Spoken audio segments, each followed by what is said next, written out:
Uma boa semana a todos, né? Sábado já passou, mas continuamos aí numa atmosfera agradável. Deus seja louvado por isso. E nós vamos então para a parte final. Para a parte final dessa série de 3 mensagens. Nós vamos continuar. Eu vou continuar compartilhando com vocês o meu sofrimento, estudando esse assunto e cada vez sendo desafiado de novo por algum texto novo. E eu sei que isso vai continuar acontecendo, porque isso é um grande mistério para nós, então tem muita coisa ainda que a gente ainda precisa compreender a respeito do assunto. E nós temos que evoluir e progredir nisso, continuar estudando. A gente terminou a parte anterior com uma pergunta. Não sei quantos se lembram da pergunta. Eu perguntei o seguinte. Nós vimos então que Jesus tinha inclinações, paixões, propensões e tendências, certo? E que ele tinha tudo isso na mesma intensidade que o ser humano tem, certo? Mas a pergunta que eu fiz foi, ele tinha inclinações a quê? Nós vimos que concupiscências, paixões, inclinações não são sempre ruins. Então ele tinha inclinação a quê? Alguns dizem assim, como eu já disse, só para a gente reforçar, se Jesus não tinha inclinações para o mal, ele não tinha como ser tentado, ou melhor, ou talvez não teria como ele cair em tentação se ele não tinha essas inclinações. Mas nós vimos que Adão e muitos dos anjos celestiais caíram em tentação, mesmo sem ter essas inclinações. Portanto, eu repito, alguém para ser tentado e para haver a possibilidade de queda, ele não precisa ter inclinações para o mal, ele precisa ter inclinações. Okay? É aí que Satanás trabalha, nas inclinações. Então, Cristo, ele sentiu a força das tentações que nós sofremos, mas numa intensidade muito maior do que a nossa. Mas ele foi tentado em suas próprias inclinações. Lembra do texto bíblico que nós lemos? Cada um é tentado pelo quê? A sua própria concupiscência. Então ele foi tentado naquilo que era tentação para ele. E a pergunta é, o que era, então, tentação para Cristo? Voltamos àquele ponto. Jesus foi tentado a olhar para uma mulher com pensamento impuro, foi tentado a roubar alguma coisa de alguém, foi tentado alguma vez a agredir uma pessoa. Veja que interessante que a irmã Maia escreveu a respeito disso. Ele é nosso exemplo em tudo. É um irmão em nossas fraquezas, mas não em possuir idênticas paixões. Sendo sem pecado, sua natureza fazia o quê em relação ao mal? Ela recuava do mal. Eu pergunto, a nossa natureza recua do mal ou nos empurra para ele? Então veja que o mal, ele não era uma tentação para Cristo, porque a sua natureza fugia, ela recuava do mal.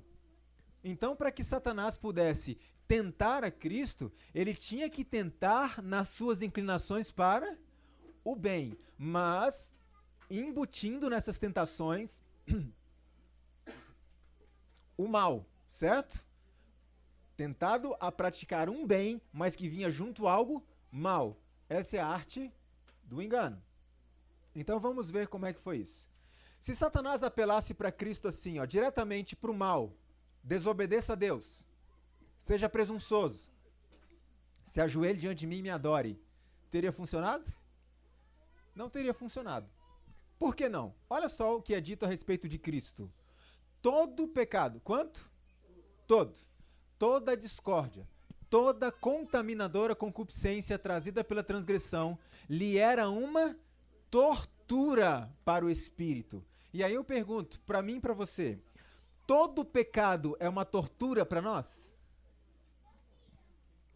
Eu vou usar mais uma analogia. E agora eu vou falar diretamente para os homens. Imagine que você está numa guerra e no meio dessa guerra você foi capturado, foi preso. E o exército inimigo, o general lá, fala assim com você, olha, diga onde estão os seus outros companheiros de exército. E você diz, não vou dizer. E ele diz então, se você não disser, você vai ser torturado. E você diz, não vou dizer. Então tá bom. Então, nós homens, você é levado por uma sala, é sentado numa cadeira, nós vamos te torturar até você falar. Que começa a tortura.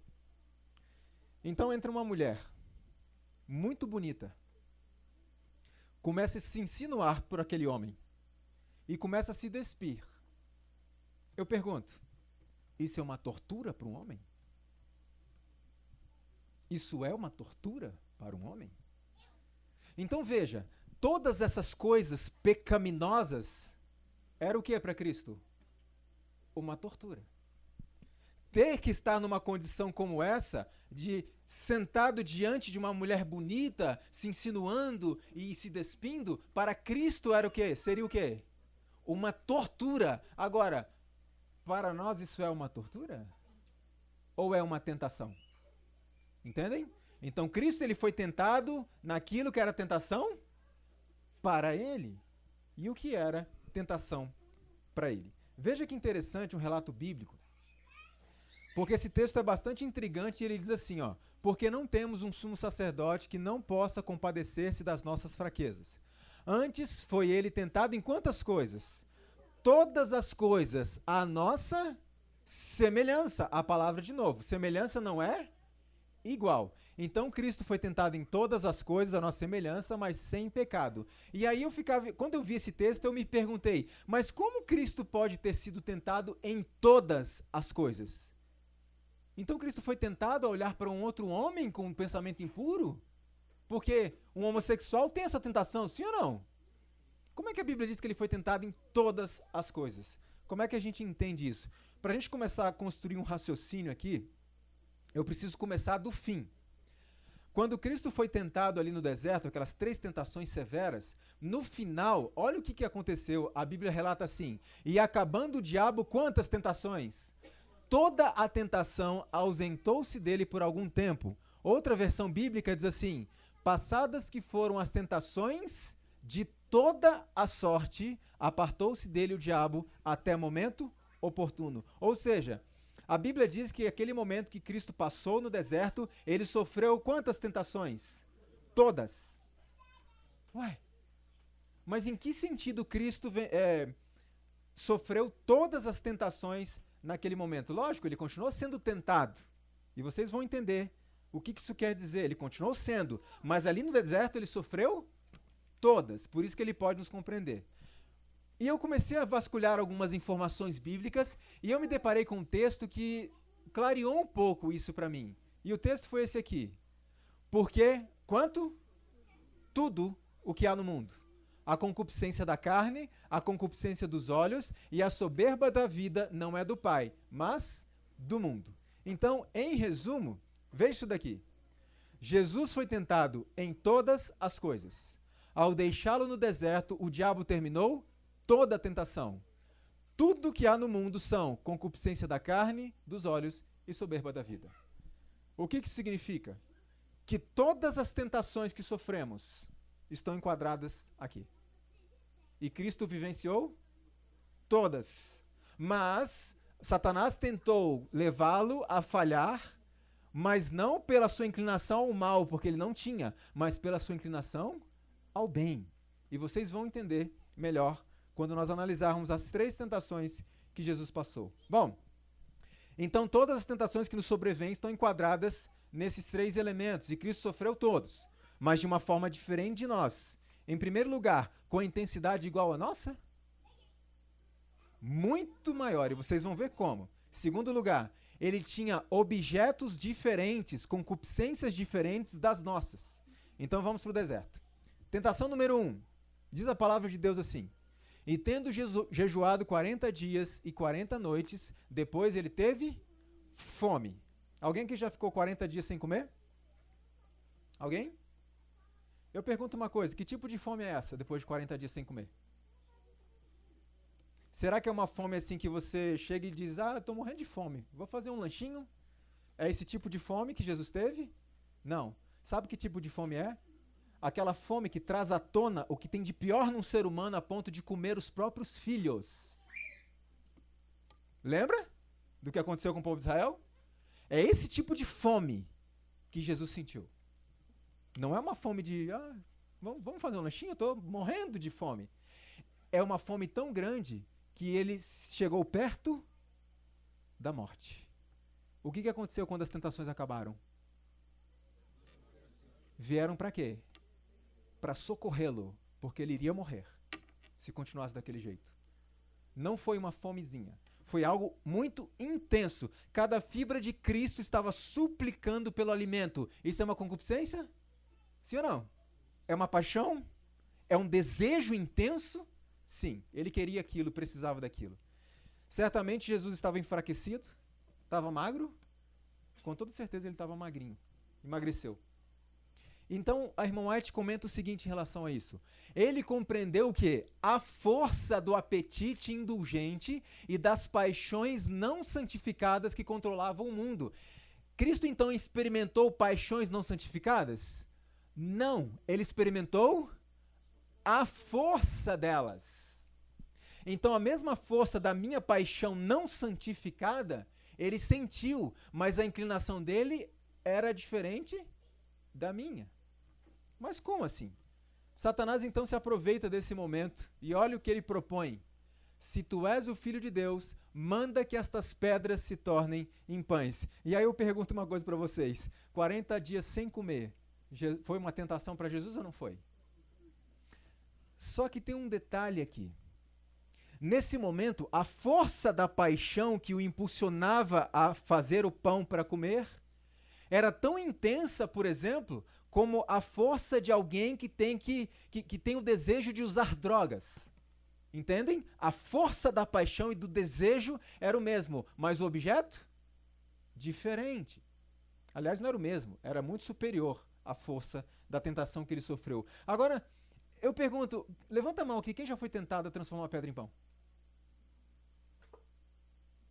Ué?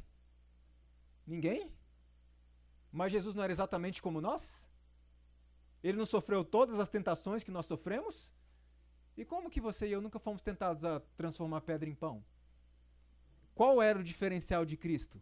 Então a tentação para ele é porque ele estava com fome. Isso foi a tentação. Era isso? Não, irmãos. Eu posso passar 40 dias sem comer e Satanás nunca vai me tentar a transformar a pedra em pão. Qual era a força da tentação? Ele podia fazer isso. Então, comparando com o ser humano, o pecado está ali. Você se inclina para aquilo, você tem um desejo por aquilo e você pode fazer se quiser. Sim ou não? O mesmo aconteceu com Cristo com uma intensidade maior, só que para o pecado, não. Para algo que em si não era pecado e que ele podia fazer se quisesse. Ninguém absolutamente identificaria isso como uma tentação. Só Cristo, porque ele era o único que poderia fazer isso. Para saciar a fome. Qual é o problema? Pecado nenhum. Comer pão é pecado? Não. Então, naquele momento, Jesus desejava o pão, tinha paixão pelo alimento, como ninguém nunca teve por cigarro, sexo, drogas e etc. Ou seja, ele nos compreende porque ele sabe a força da paixão humana, não que o objeto da paixão fosse o mesmo. Isso aqui, quando eu estava estudando isso aqui, isso foi muito impressionante para mim.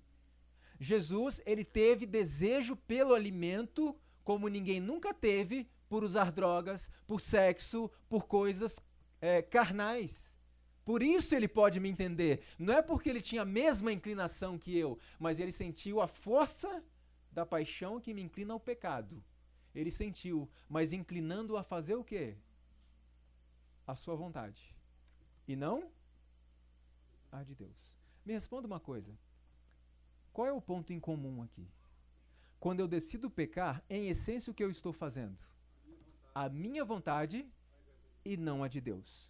Quando Cristo foi tentado, a tentação era o quê? A mesma. Faz a sua vontade, não a de Deus. Mas o objeto era diferente. As inclinações dele eram outras. Que tentação foi essa, de acordo com o texto que nós lemos? Concupiscência da carne, dos olhos e a soberba da vida. Concupiscência da carne. Qual era o bonito embrulho dessa tentação? Olha, se você fizer isso, você vai dar para mim testemunho do seu poder divino e vai saciar a sua fome. Nada demais, é pecado dar testemunho do poder? Cristo é pecado? Cristo dá testemunho do seu poder divino? Testemunhar é um pecado? Não. Então faça isso, você vai dar o testemunho. Mas nesse embrulho bonito estava escondido o quê? Dentro do pacote? Faz a sua vontade. E olha, a sua vontade é boa, não é ruim. Mas dentro do pacote estava incluído o quê? Independência de Deus. E aí nós sofremos as mesmas tentações de independer de Deus, sim ou não? Mas com outros objetos de tentação, que não eram os que Cristo tinha. Jesus, então, ele deveria renunciar aos desejos da sua natureza santa, usar o seu próprio poder divino, e ao fazê-lo, ele travou uma luta tão intensa quanto o ser humano trava para renunciar aos desejos da sua natureza carnal. Vocês começam a entender como que funcionou isso? Tentação número 2. Diz a Bíblia: então o diabo transportou a cidade santa e colocou sobre o pináculo do templo e disse-lhe: se tu és o filho de Deus, lança-te daqui abaixo. O que o diabo estava dizendo? Desconfia de Deus, se joga aí, vamos ver se ele vai te socorrer. Isso teria dado certo? Com Cristo? Lógico que não. Então o que Satanás estava propondo? Demonstra o seu poder, demonstra que você é o filho de Deus, demonstre a sua fé. Algum pecado em demonstrarmos a nossa fé? Em Deus? Não. Em si mesmo? Não. Satanás tentou tirar vantagem da fé perfeita, da confiança perfeita que Cristo tinha em Deus. Ou seja, mais uma tentação em cima da inclinação que ele tinha para o quê? Para o bem, para a justiça. Qual o problema de dar testemunho da sua fé em Deus? Se você se jogar daqui, você vai forçar um salvamento espetacular por parte dos anjos e você vai comprovar mais uma vez que é o Messias. Você estará apenas, preste atenção nisso, exercitando a sua fé. Mas, irmãos, a linha que divide fé de presunção é tênue. Outro detalhe, Satanás então dizia por meio dessa tentação: quando os anjos vierem te salvar, olha o testemunho que você vai dar para as pessoas crerem em você. Todo mundo vai ver o que vai acontecer. E quantas pessoas crerão em você? Mais uma vez, preste atenção nisso. Jesus teve que renunciar aos desejos de sua natureza santa, ou seja, de provar a sua fé em Deus, e ao fazê-lo, travou uma luta tão intensa quanto a que o ser humano trava para renunciar aos seus desejos da sua natureza carnal. Aliás, não o mesmo, né? Muito mais do que nós. Que tentação foi essa, de acordo com 1 João 2? Concupiscência dos olhos, concupiscência da carne, soberba da vida. Soberba da vida.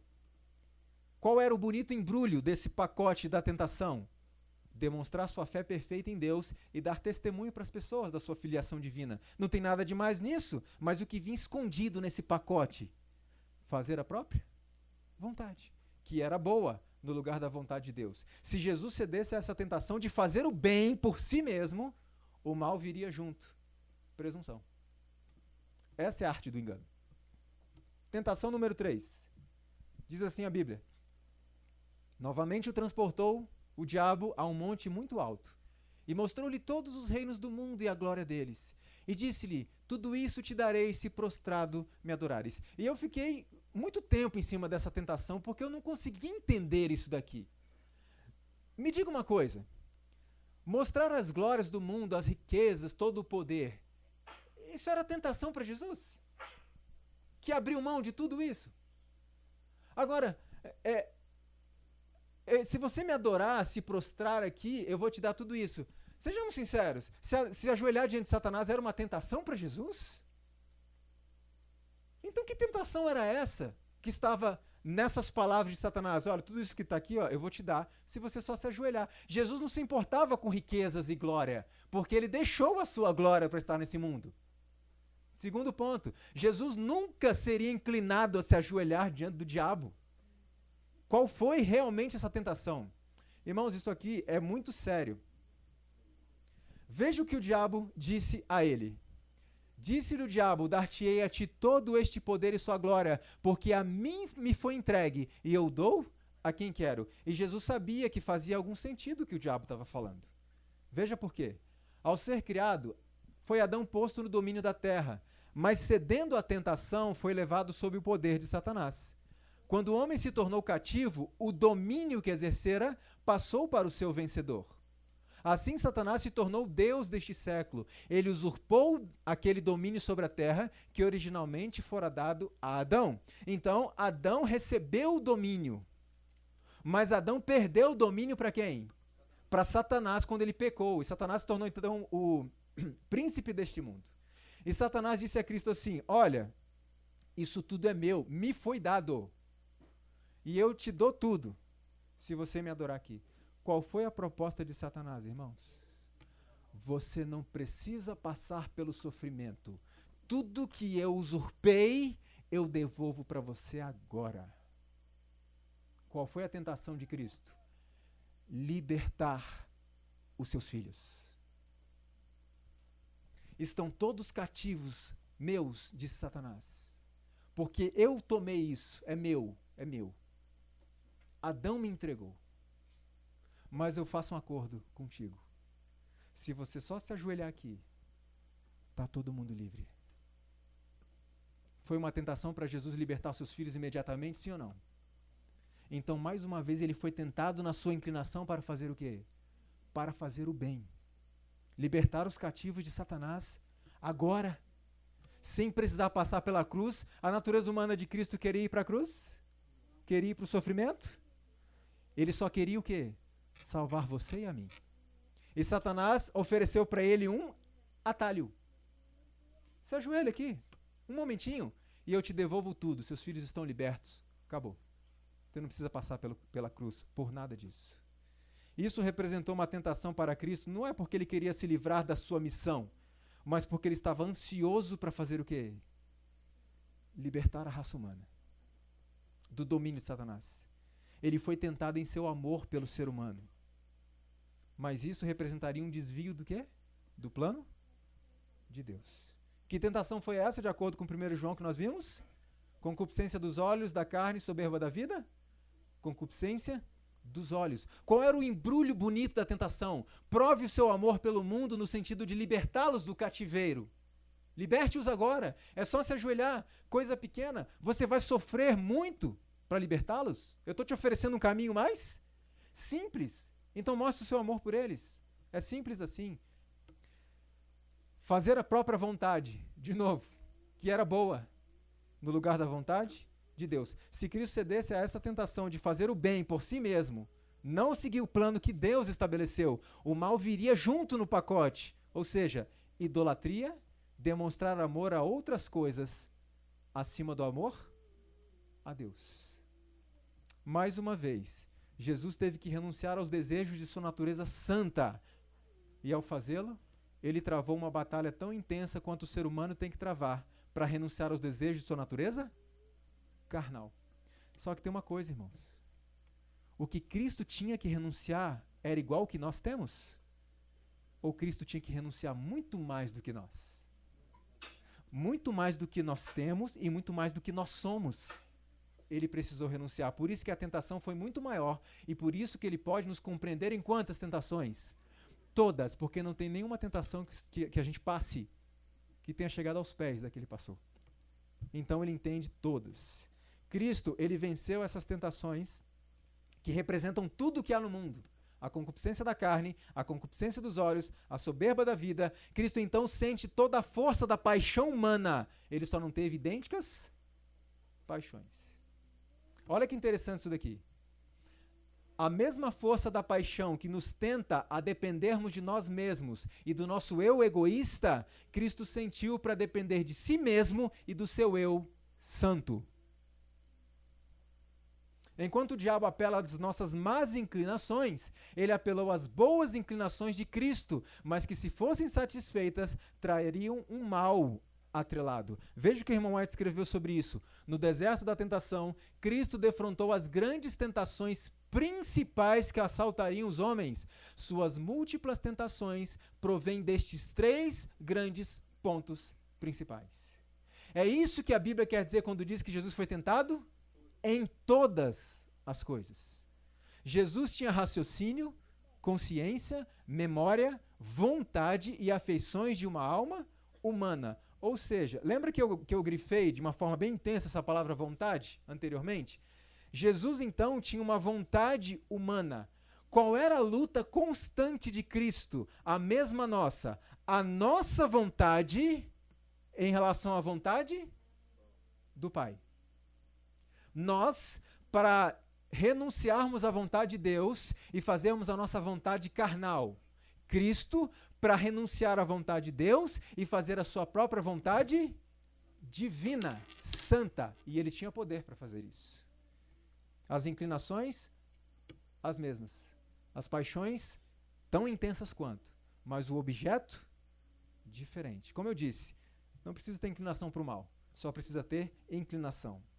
E Cristo, a sua inclinação para fazer o bem, era maior ou menor do que a nossa inclinação para o mal?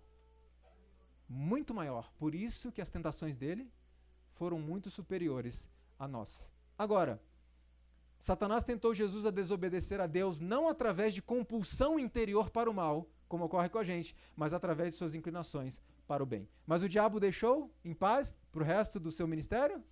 Não. E olha que interessante isso daqui. Vocês se lembram que, logo antes da crucifixão, Jesus foi levado à presença de Herodes, e Herodes deu uma ordem. Qual foi? Tragam doentes, enfermos, coloquem aqui. E ele disse a Jesus, agora você cure essas pessoas para provar que você é o que você está dizendo que você é. Irmãos, me diga uma coisa. Quando Jesus olhou para aquelas pessoas doentes que estavam ali, qual era a paixão dele? Qual era a inclinação dele? Aquilo que ele fez o ministério todo. Você acha que Jesus queria curar aquelas pessoas naquele momento? É lógico que sim. Isso foi uma tentação para ele? Enorme, porque ele podia curá-las. Mas ele sabia que curá-las naquele momento era a vontade de Deus? Ele sabia que não era a vontade de Deus curá-las naquele momento. Por quê? Porque Deus não ia se rebaixar para poder atender os gostos do monarca. Mas tem um detalhe aqui. Cristo sabia que não era a vontade de Deus que curasse aquelas pessoas naquele momento. Mas ele podia curar a si mesmo? Sim, ele tinha poder para isso. Então vê de novo a luta da vontade própria contra a vontade de Deus. Mas qual era a paixão e inclinação de Cristo ali? Não é fazer o mal como nós, curar as pessoas. Mas ele teve que resistir a essa inclinação de fazer o que ele fez no ministério todo. E foi uma luta para ele. Por isso eu repito, irmãos, para a gente gravar bem isso. Jesus não precisava ter tendências hereditárias nem cultivadas para o mal, para nos entender e socorrer. Enquanto nós travamos uma luta intensa contra os impulsos de nossa natureza carnal, que vão de encontro à vontade de Deus, Jesus travou uma luta ainda mais intensa contra os impulsos da sua natureza divina, que iriam da mesma forma de encontro com a vontade de Deus. Só que o que ele teve que renunciar era muito mais do que nós. Veja só o que o irmão White escreve. Quando Cristo era tentado com desprezo, sobrevinha-lhe o quê? Forte tentação de manifestar seu caráter divino. Mas cumpria-lhe a difícil tarefa de ater-se à posição que escolhera como sendo um com a humanidade. Era uma tarefa dificílima para Cristo ater-se à humanidade, tendo à disposição o seu próprio poder divino. Essas eram as suas inclinações, usar o seu poder divino, como foi difícil para ele permanecer humano, dependendo de Deus, porque ele também era Deus, e ele podia fazer por conta própria. A mesma coisa que nós podemos, mas para o pecado, sim ou não? Podemos ignorar a vontade de Deus e fazer a nossa. Alguém aqui já foi tentado a manifestar o caráter divino? Por isso que eu disse, Jesus é único da sua espécie. Não podemos dizer que ele era igual a nós. Isso não faz sentido. A força das suas tentações estava na possibilidade de usar a sua própria divindade em lugar de depender de Deus. A mesma tentação dos seres humanos. A possibilidade de depender de si mesmo e não depender de Deus.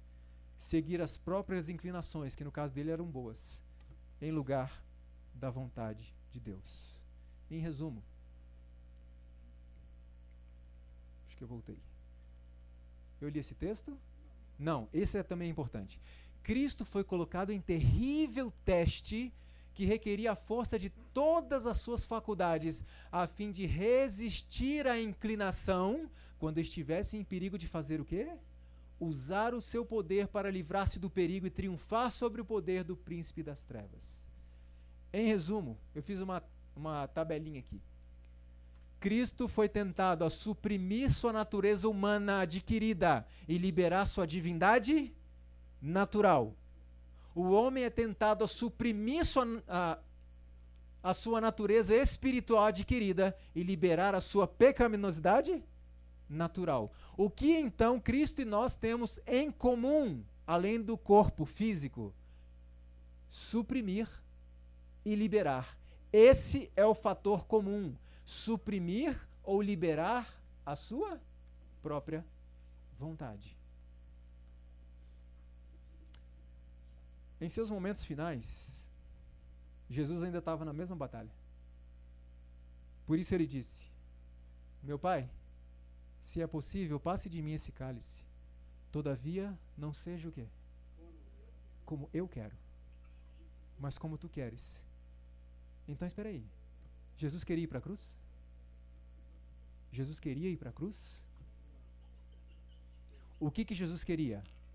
Salvar você e a mim. E ele disse: Pai, se tiver outra forma, vamos fazer.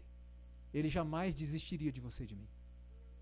Mas se não tiver outra forma, deixa a minha vontade para lá. Faça a tua. Aqui está a luta. A palavra que nos torna iguais a Cristo é vontade. Não são as propensões para o pecado. Vontade. A minha vontade versus a vontade de Deus. Olha só que interessante esse texto. A vontade humana de Cristo não o teria conduzido ao deserto da tentação, a jejuar e a ser tentado pelo diabo. Não o teria conduzido a suportar humilhação, escárnio, reprovação, sofrimento e morte. Não era vontade dele passar por isso, ele queria salvar o ser humano. Por isso a terceira tentação foi cruel para ele. Eu te devolvo tudo, você não precisa passar por isso. Está todo mundo liberto, pronto. A vontade humana de Cristo é o que nós temos em comum. Não as inclinações para o pecado. Nós somos tentados pelas nossas inclinações ao mal. Jesus foi tentado em suas inclinações para o bem, mas que eram contra a vontade de Deus. É nesse ponto que Cristo se conecta com a família humana caída. A vontade. Cristo não precisava ter as inclinações para cada depravação que o ser humano tem. Isso é rebaixá-lo, mais do que nós. É no ponto da vontade que a vitória é conquistada. Sim ou não? É isso que nós precisamos dominar. E Cristo então nasce com essa vontade, não naturalmente em harmonia com a vontade de Deus. Por isso ele passava tantas noites em oração e clamor, para que a sua vontade fosse submetida constantemente, porque a sua vontade humana não era ir para a cruz. E ele se submeteu a Deus. Vencer as inclinações de sua natureza divina. Interessante isso, né? E agir como um ser humano, totalmente dependente do Pai, foi uma batalha tão grande para Cristo, como é para nós vencermos as inclinações de nossa natureza carnal e totalmente dependentes do Pai, participarmos da natureza divina. Olha esse texto, irmãos, que impressionante. A batalha que temos que ferir, a maior de quantas já foram travadas pelo homem, é a entrega do próprio eu à vontade de Deus. Cristo travou essa batalha também? Sim, mas o seu eu divino teve que ser entregue a Deus e ele se submeter ao que tinha escolhido, ser humano. E a nossa batalha é submeter a nossa vontade carnal, pecaminosa, à vontade do Senhor. Cristo então teve alguma vantagem sobre nós? Não. A vontade caída é o denominador comum. A luta para manter e perseverar a sua vontade em harmonia com a vontade de Deus. É por isso que a Bíblia diz que ele foi tentado à nossa semelhança. Por que não igual? Porque, primeiro, o objeto da tentação não era o mesmo. Seria uma afronta a Cristo afirmar que ele passou por provações iguais às nossas. Muitos pensam assim, então ele não me entende. Não, não, não. Nós que não entendemos ele. Como eu disse anteriormente, o foco não sou eu. O foco é ele. Ele é o padrão, não eu. Pensa um pouquinho comigo aqui. Nós podemos ser tentados severamente, somos tentados, severamente. Mas se a gente ceder à tentação, nós podemos ter outra chance? E Jesus? Então não me diga que as tentações foram iguais às nossas. Isso é uma afronta contra Cristo. Porque se Cristo cedesse uma vez, acabou. Você e eu cedemos várias vezes e temos um advogado junto ao Pai, que é Cristo, mas se ele cedesse uma vez, acabou. Não venha me dizer que são tentações iguais às nossas. Ninguém suportaria isso, só ele. Outro ponto. O nosso fracasso espiritual pode até afetar muitas pessoas, mas em termos absolutos, o meu fracasso espiritual determina a perdição dos outros? Não. Cada um toma a decisão. Eu posso induzir, mas cada um toma a decisão. Então eu pergunto, e o fracasso de Cristo? Então não venha me dizer que as tentações eram as mesmas. Porque nenhum de nós suportaria isso. Porque o seu fracasso representaria a perdição eterna de toda a humanidade. Por isso que Ellen White escreveu, pela nossa salvação, o próprio céu esteve em risco. E ela diz mais, que se Cristo cedesse à tentação, por menor que fosse, ela escreve assim, Cristo e a igreja estariam sem esperança. Não diga que ele é igual a nós. Terceiro ponto. Por causa da nossa natureza, a gente acaba se adaptando ao mundo de pecado, sim ou não?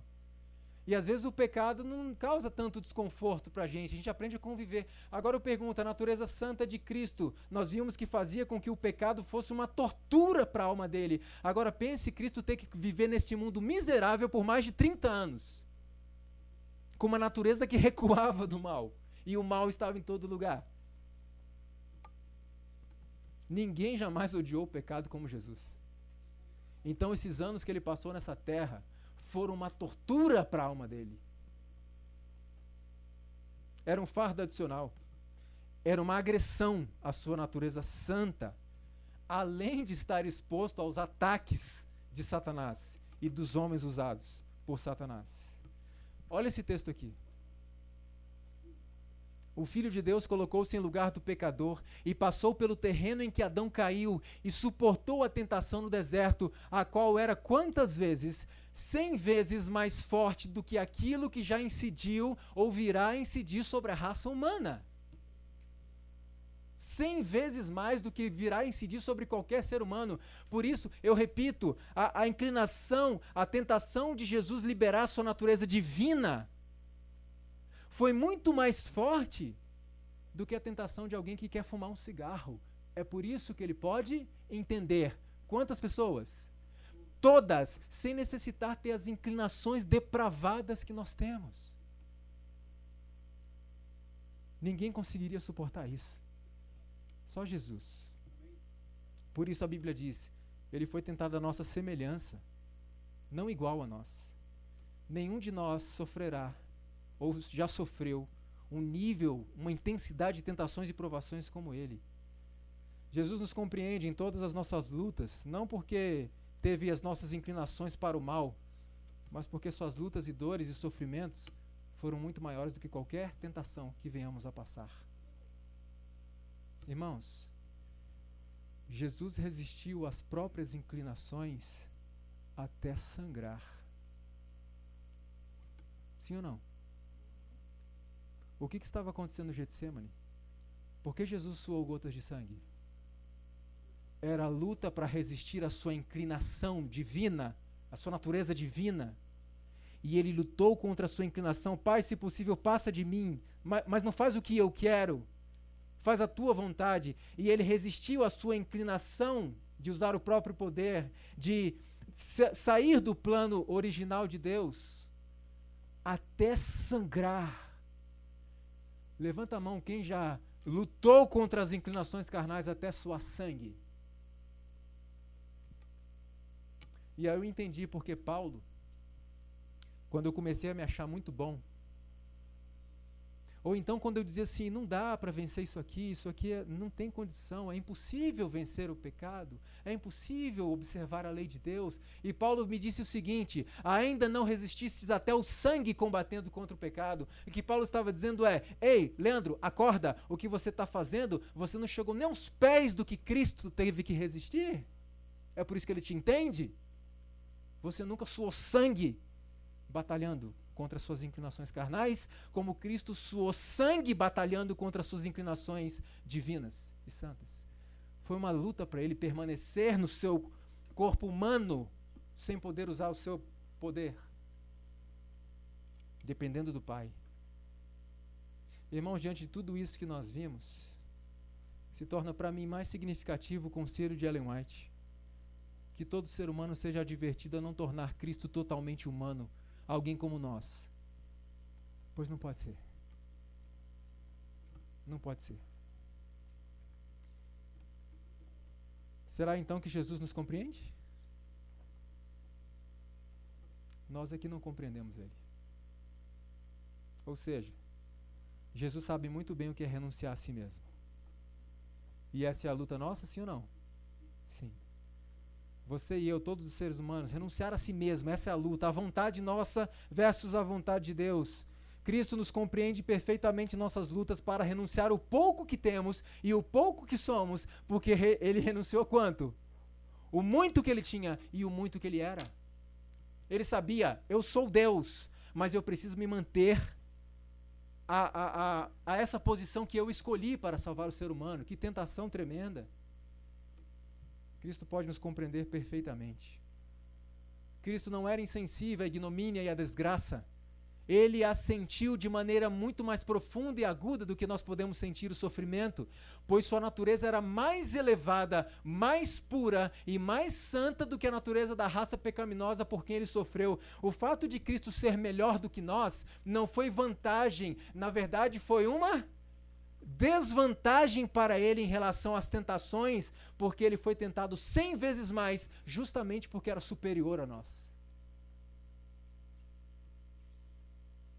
Irmãos, qual é o ser humano que suportaria o deserto?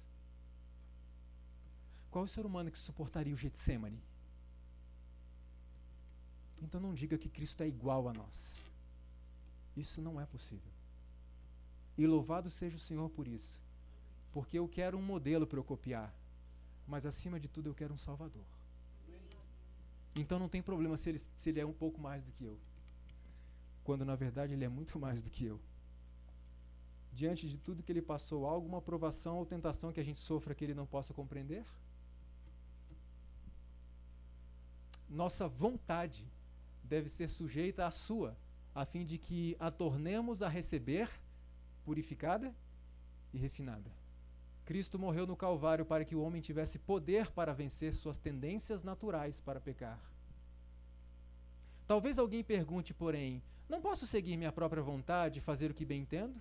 Não, não podeis seguir vossa própria vontade e entrar no reino dos céus. Ali não haverá minha vontade. Os caminhos humanos não encontrarão lugar no reino dos céus. Nossos caminhos devem coincidir com os caminhos de Deus. Se não me engano, foi o Isaac que disse: no céu não haverá minha vontade. E Cristo, ele nunca pede de nós algo que ele não tenha dado antes, o quê? O exemplo. Não posso fazer a minha vontade? Pode. Mas no céu não vai ter isso. A minha vontade. E Cristo se submeteu à vontade de Deus, resistiu às suas inclinações até sangrar. O que devo fazer então, diante das tentações que me assaltam?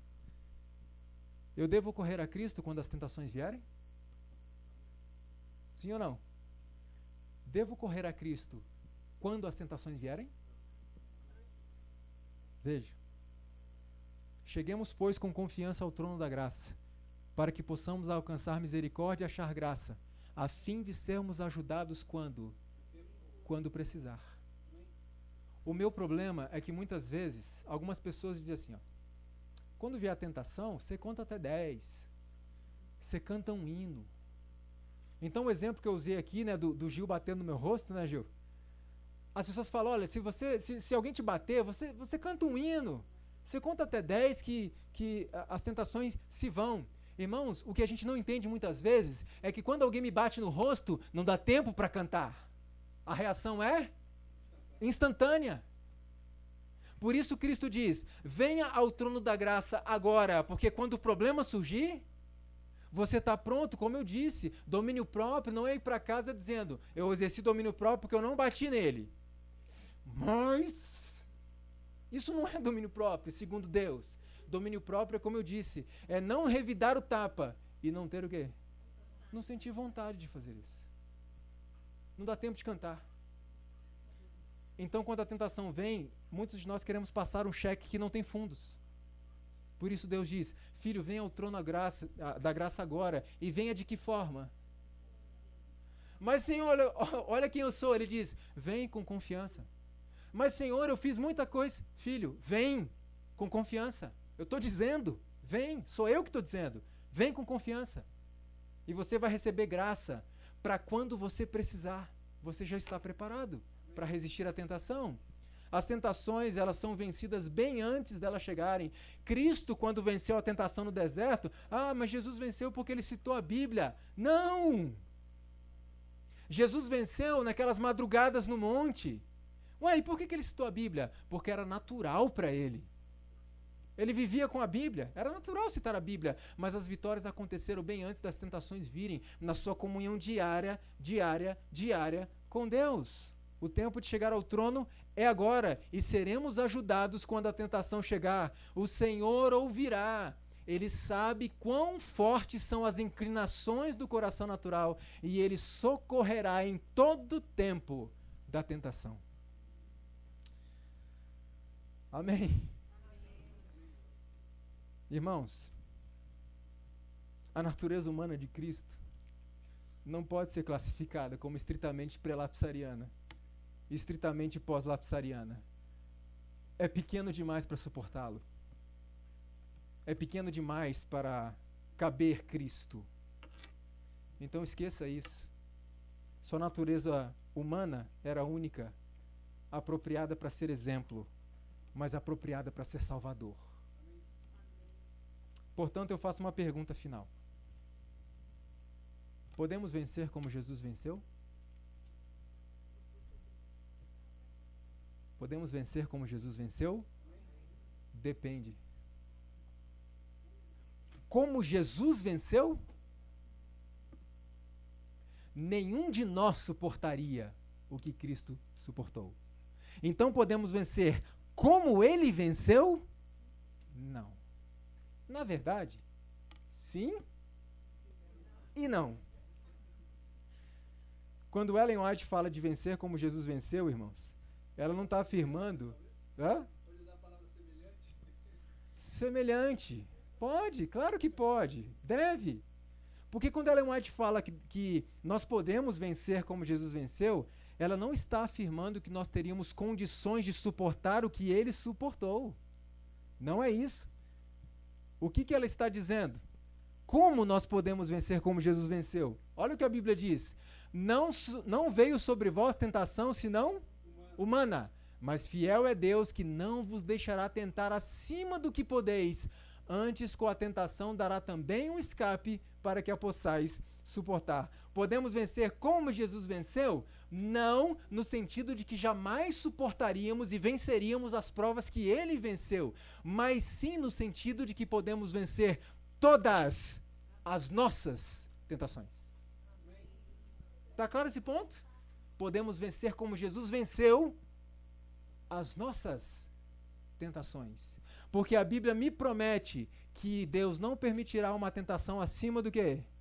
Do que eu posso. Então, se eu estou sendo tentado, a Bíblia diz que eu posso. Mas tem um detalhe que está ali no texto. Antes, vindo a tentação, aí eu lembro da mensagem do Isaac.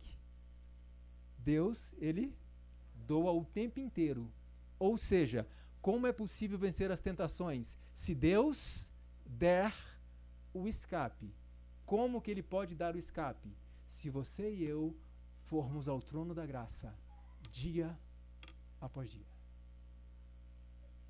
Nesse sentido, as nossas tentações podemos vencer como Jesus venceu. E louvado seja Deus por isso, porque eu quero vencer. Eu quero vencer. Não é meramente a convicção da mente, não é a aceitação de uma teoria, embora correta, que nos torna cristãos.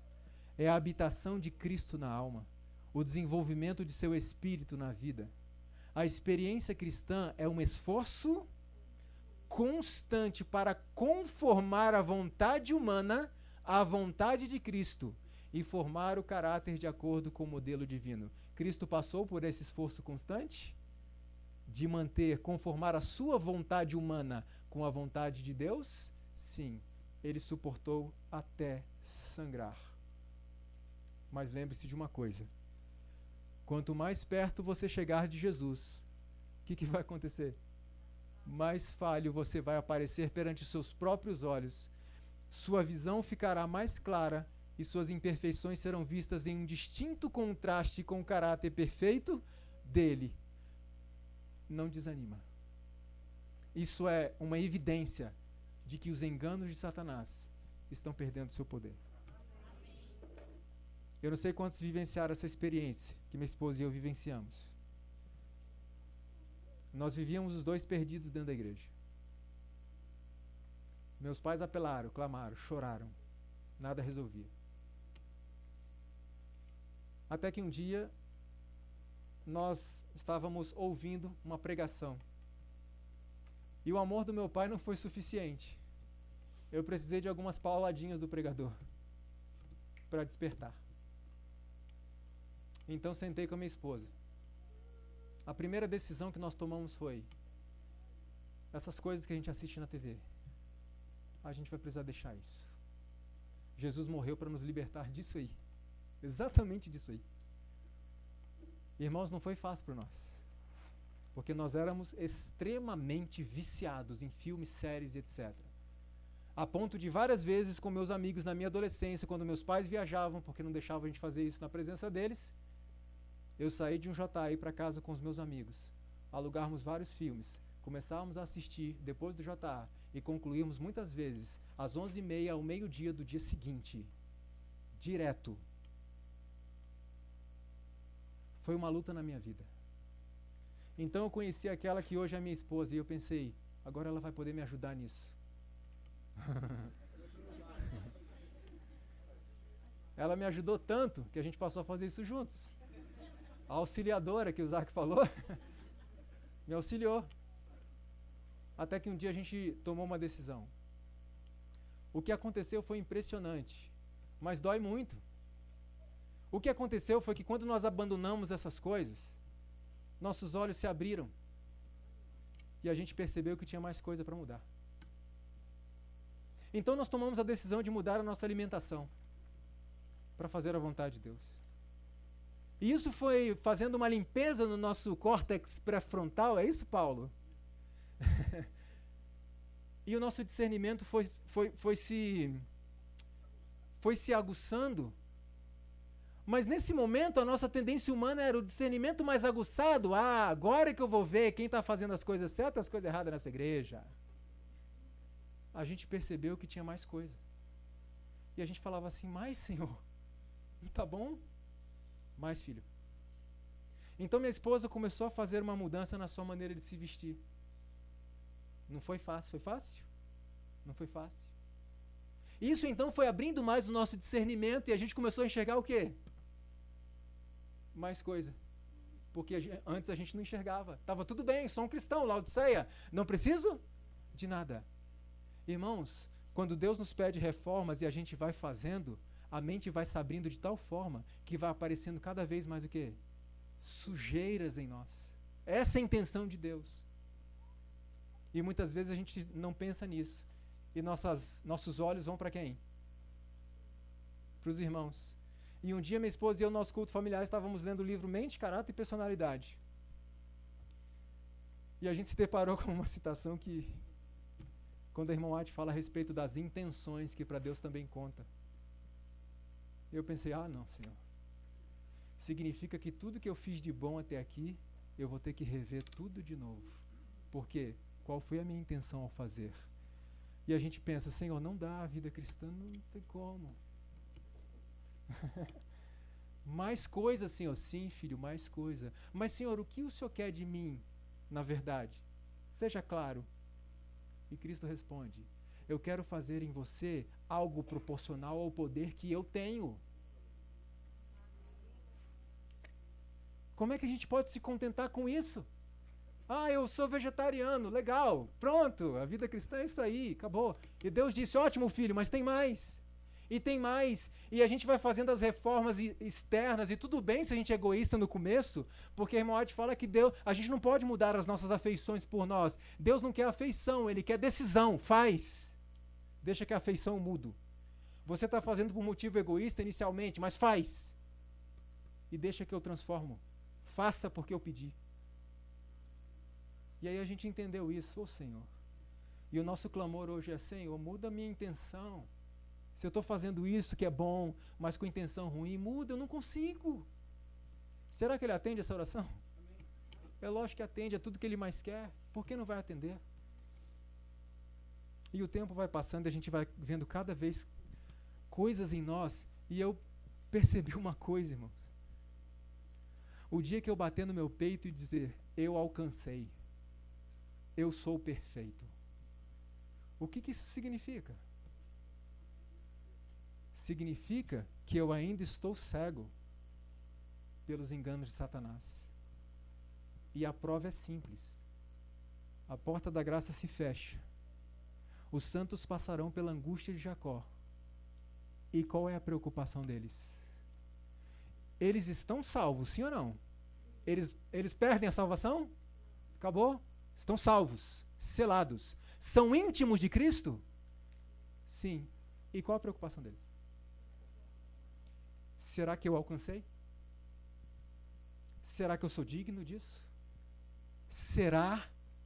Então veja, se os salvos, no tempo de angústia, terão essa aflição, será que eu alcancei o ideal de Deus para a minha vida? Quem sou eu hoje para dizer, já alcancei, irmão? Quem sou eu?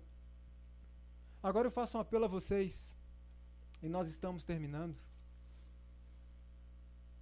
Fala-se muito hoje em nosso meio sobre perfeição de caráter.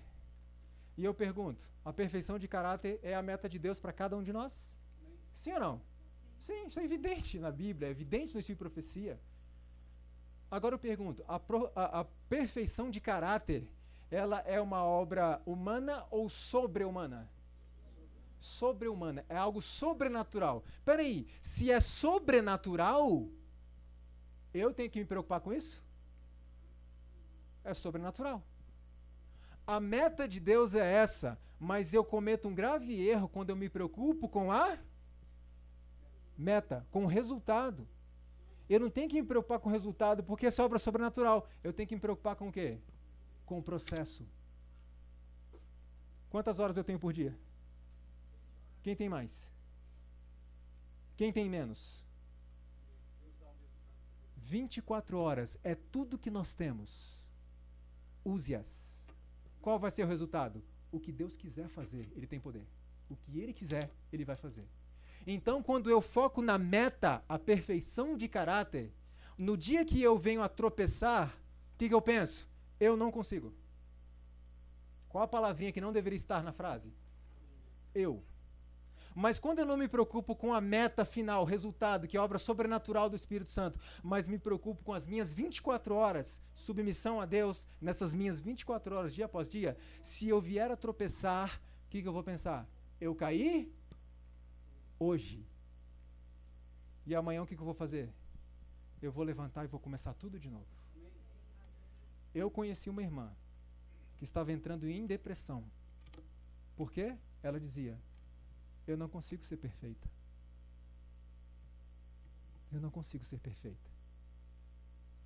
Muitas pessoas estão obcecadas pela perfeição de caráter, que é uma obra do Espírito Santo.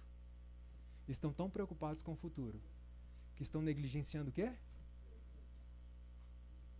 24 horas. É só isso que nós temos. Mas cuidado com o outro extremo. Perfeição de caráter, obra sobrenatural. Então a gente vai vivendo aqui do jeito que a gente quer mesmo, porque santificação demora a vida inteira, é assim mesmo. Pecador é assim mesmo. Esse é o outro extremo. Cuidado com isso. Persevere. Lute com Deus como Jacó fez. Principalmente pelo quê? Pela vitória sobre os nossos pecados. E eu creio que Jesus pode nos dar essa vitória. Eu quero encerrar com um resumo.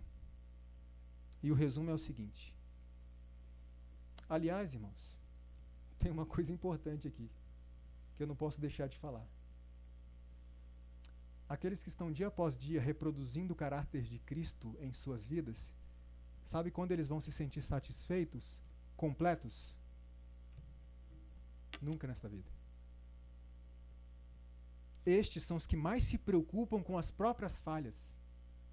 Estes que estão reproduzindo o caráter de Cristo são os que mais se sentem indignos, são os que mais se sentem carentes da graça, do sangue, da purificação e da intercessão de Cristo. Lembra da analogia do salva-vidas que eu usei? Lembra disso? Cristo faz uma coisa que o salva-vidas não faz. Ele nos resgata, depois nos ensina a nadar. Quer dizer, então, que a partir daí está tudo bem. Jesus me ensina a nadar e não preciso mais do salva-vidas. Posso nadar sozinho. Me responda uma coisa. Pedro sabia nadar? Nadadores experientes também se afogam. Cristãos verdadeiros também precisam de Cristo. Ainda que alguém atinja a perfeição de caráter, e eu creio nisso, continua precisando de um Salvador. Continua precisando da graça. Não se sinta satisfeito com a sua condição. Busque mais. Em resumo, em que Cristo era diferente de nós? Cristo era como nós, mas Cristo era maior do que nós. Cristo nasceu naturalmente do Espírito. Nós precisamos de um novo nascimento do Espírito. Cristo nasceu como ente santo. Nós precisamos buscar em Cristo a santidade. Obra de quanto tempo? Uma vida. Cristo era santo por natureza. Nós somos egoístas por natureza. Cristo era justo em si mesmo. Nós precisamos da justiça de Cristo em nós. Cristo tomou nossa natureza humana caída, mas não nossas inclinações pervertidas. Cristo tinha inclinações para a justiça. Nós temos inclinações para o mal. Sua natureza recuava do mal. Nossa natureza nos empurra para o mal. E nós vimos que essas coisas foram vantagem para ele? Não. Ele sofreu muito mais do que nós por ser assim. Por isso ele nos compreende. E no que Cristo era então igual a nós, além do aspecto físico, Cristo foi tentado em todas as coisas, por isso nos compreende. O objeto das propensões, inclinações, tendências e paixões de Cristo era diferente do nosso, mas a força era a mesma. Aliás, a força que Cristo sentiu era muito maior. Cristo teve lutas severas para renunciar à própria vontade e fazer a vontade de Deus, como nós. Mas as lutas dele foram maiores. A luta de Cristo travou lutas intensas contra a tentação que o inclinava ao seu eu divino. As mesmas lutas que travamos contra a tentação que nos inclina ao nosso eu pecaminoso. A luta de Cristo para abdicar de seu poder divino e participar da natureza pecaminosa é a mesma nossa, para abdicar do pecado e participar da natureza divina. A diferença é que ele renunciou muito mais do que nos pede para renunciar. A renúncia do próprio eu e a entrega de nossa própria vontade à de Deus. Esse é o ponto comum entre nós e Cristo. Preste atenção nisso. Cristo precisava ser o que é possível a nós sermos para que pudesse ser nosso exemplo, nosso modelo. Mas Cristo precisava ser o que é impossível a nós sermos para que pudesse ser o nosso substituto e o nosso Salvador. E aqueles que aceitarem Jesus como Salvador e Senhor e com Ele conviverem ainda nesta terra e se submeterem à sua vontade dia após dia, terão suprimidas as suas tendências herdadas e cultivadas para o mal. E na manhã do retorno de Jesus, verão o último traço de sua natureza pecaminosa, a carne deteriorada, transformado num corpo glorificado, a partir de quando para sempre nos deleitaremos em fazer de coração a vontade de Deus. Eu apelo a vocês, irmãos.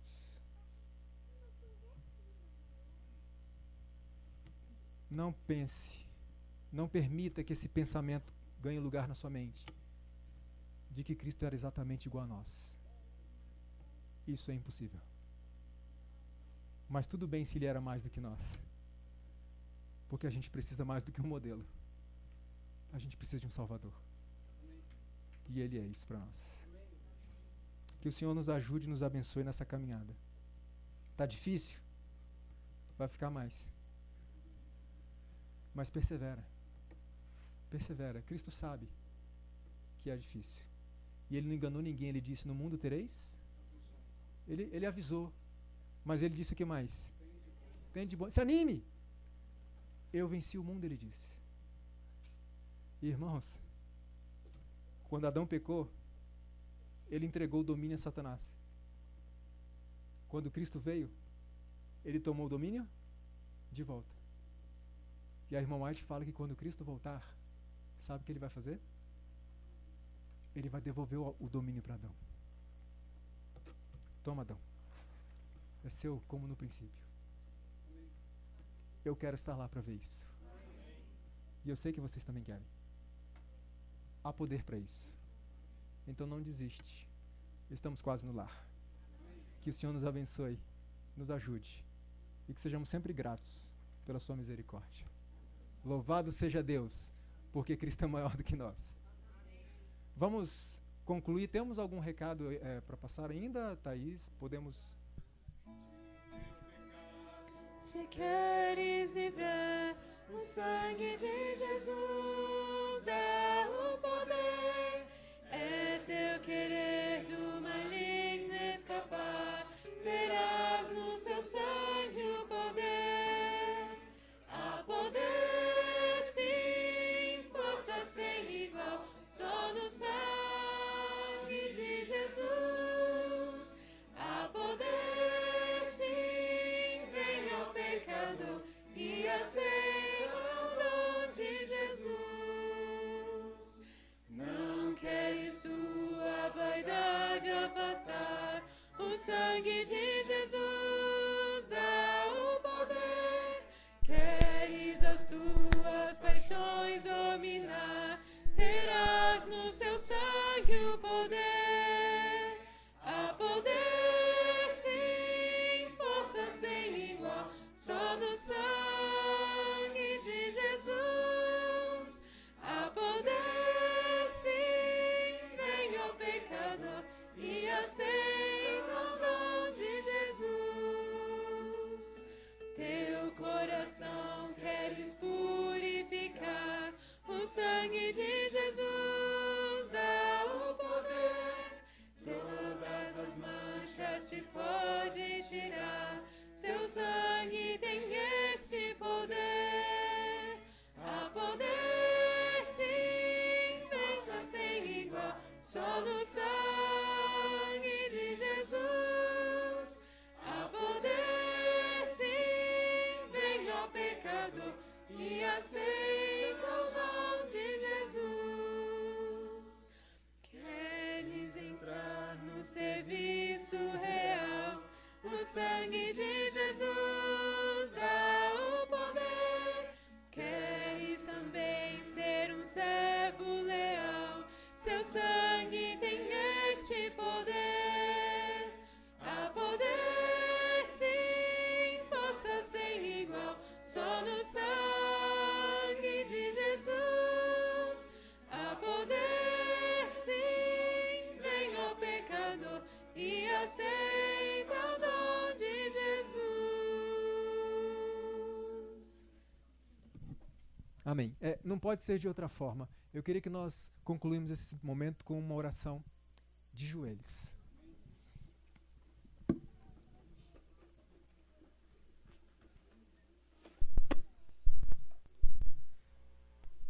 Querido bom Pai que está nos céus, muito obrigado, Senhor.